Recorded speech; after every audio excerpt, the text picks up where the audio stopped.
Yesterday, in Houston ISD, parents participated in a protest deemed a Sickout, where they kept their children home from school in order to raise awareness and show their disapproval of recent district policies as well as a state takeover of the district. And, well, Houston ISD had a response to all the kerfuffle, or whatever you would like to call it. Now, I went into this issue in depth in a previous video, so if you haven't watched that one, I definitely recommend pausing this video, going and watching my previous video, and circling back so you're caught up on the story and you can join right in with us here as I talk about this article. The headline reads, Houston ISD responds to parents planning Sickout to protest district leadership. This was published yesterday, February 5th at 7:23 a.m. on clicktohouston.com. Now, before I analyze this article and give you my thoughts on it, I do want to ask that you please like this video, hit that subscribe button, also hit the notification bell so you never miss out on content from Classroom Camp. Now, the protest was planned for Wednesday, February 5th, and that is yesterday.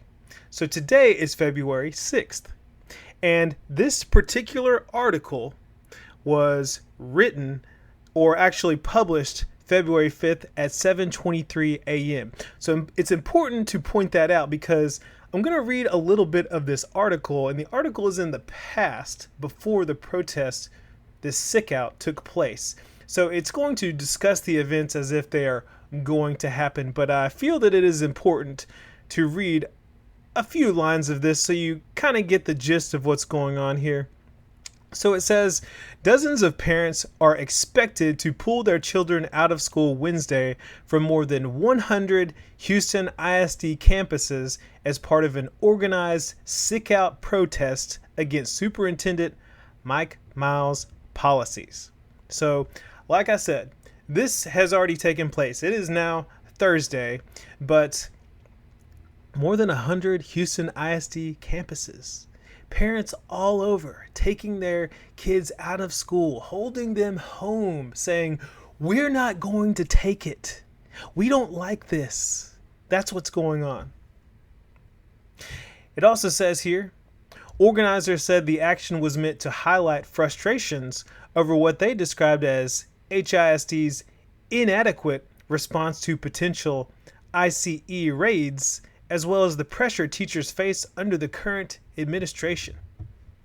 So, not only are they protesting district policies, but there's also this looming threat, or so they say, of ICE raids, and they didn't feel that the district was protecting student rights.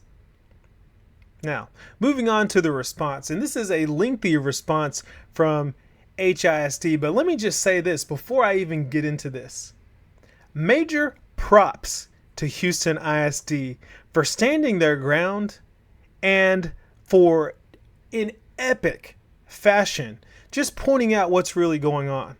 And if you watched my previous video, I expressed my concerns and my thoughts on it, and well, it turns out Houston ISD thinks pretty much the same way that I am thinking on this issue. And one of the organizations that they point to specifically, and I need to provide some information on that, is Community Voices for Public Education. So you are going to see Community Voices for Public Education referenced in this particular article. You know, it says here that they, look, it says replace Miles, get a better bond in the takeover. All right. Now, look, in all fairness, I don't teach in Texas. I don't teach in Houston, so I can't tell you exactly what's going on here, but they've got their reasons, you know, so ask somebody else. But like I said, it's important to point out that CVPE stands for Community Voices for Public Education. Now let's get into this response. Here's what HISD says.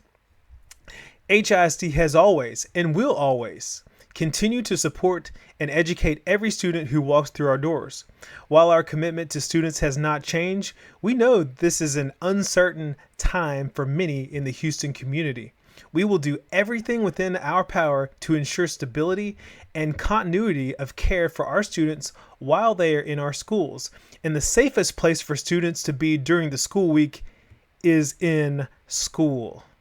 So yeah, they're saying the safest place, you need to be in school.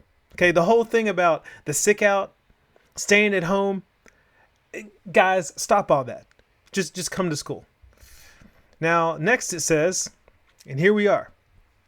It is entirely irresponsible for CVPE to cynically exploit people's legitimate concerns about federal immigration policy to push their own political agenda about the state intervention. Encouraging students to skip school only hurts students. And that's exactly what I said. Students are missing out on instructional time. That's the only thing that's happening when you're protesting by withholding students from the classroom, by keeping them home. And what is coming to light here, at least from HISD's perspective, is that this organization, Community Voices for Public Education, is not happy with the state takeover. And they are weaponizing the fear of the whole ICE situation, ICE ripping students out of schools. They are weaponizing that and using that to push their dissatisfaction with the current policies within the district. Now, that's what's being said by HISD. And like I said, I don't teach there, so I can't tell you exactly whether or not that is true, but that is the claim that is being made here. But it is still an epic response. Like I said, epic response. The whole thing about it hurts, encouraging students to skip school only hurts students. Yeah, epic. Now, here's the other thing that I really liked about this response. Okay, so Houston ISD goes in on CVPE.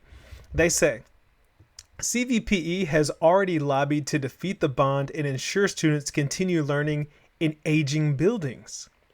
What bad old days do they want the district's most marginalized students to be dragged back to now? Do they want to go back to the time when only 17% of graduates earned a living wage? When the schools serving our poorest students graduated students with empty diplomas? Or when students with special needs were so chronically underserved that the state had to step in? And are they really willing to encourage children to skip school to make their point? The old HISD may have worked wonderfully for a few students, but it didn't work for most students. The systemic transformation underway at HISD is the best shot to ensure that all of Houston's students have a fair shot at the education and life they deserve. Unfortunately, a small group of adults continue to put their interests ahead of students. Wow. That is bold, in my opinion, because they said absolutely not. They stood their ground and they called out this organization who is kind of, I would say, in cahoots with, the parents and is seemingly stirring some of these things up.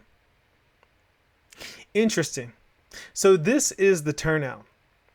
Now, I can't tell you for certain. I don't have yet the information on how many students, how many absences there were, or anything like that. If I do find that information, I will report back. But I just found it extremely interesting. And for me, I just thought, wow, this is a great response. Because the whole idea that you are going to keep children home, you are only hurting the children. Children miss a lot of days of school as it is. And again, teaching in many ways is a public service. It's not like it's hurting the teachers. I don't see how in any world keeping students home or children home is going to hurt the district in any way. You are hurting your children. There's a case to be made that, well, the reason they're doing this is to raise awareness. And clearly it worked because, well, I'm on YouTube here covering this issue and spreading it out to the world. But I think that this is actually going to backfire, if anything. That is my opinion on it. But I will keep covering this story. If there's any additional news that comes out from this, I will be following this on a personal level and make sure to talk about this in the future if anything else comes out. But that's all I have for you in this particular video. I do want to hear your thoughts as always. What do you think about this Sickout? Good idea? Bad idea? What do you think about Houston ISD and the state takeover? Thoughts, opinions? Let me know down in the comment section below. Also, make sure that you like this video if you like this educational news content. Hit that subscribe button, hit the notification bell so you never miss out on content from Classroom Camp. That's all I have for you in this video. See you next time.